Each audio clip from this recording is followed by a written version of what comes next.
is I own more Bitcoin today than I did before the drawdown. And we've got a public company, ProCap Financial, that they own more Bitcoin than we did before the drawdown. And I think that anyone who holds Bitcoin and doesn't think that it's going to hit a new all-time high at some point in the next, 2 or 3 years, then maybe they don't really understand what they own.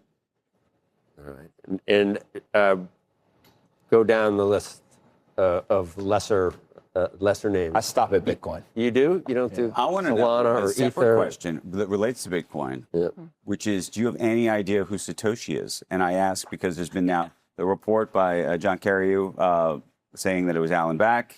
There's a documentary coming out. I think people think that it's in that one, maybe Hal Finney.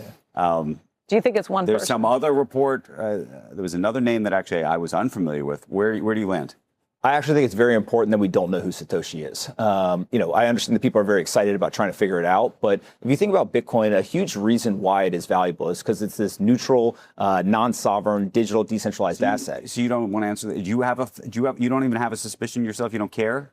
I one time heard Peter Thiel say that there was a cryptography conference, I think in Antigua back in the late 90s, and anyone that was interested in money and cryptography was at that conference. I think that's a pretty good thesis there. But yeah, I prefer not to know because I think that one of the strengths of Bitcoin is the fact that it is not associated with any one person. Do you think it is one person? Do you think Satoshi is one person or that it's multiple people? I usually go to, kind of the simplest answer is the right answer, and so it's probably one person created it. I think it's Shakespeare.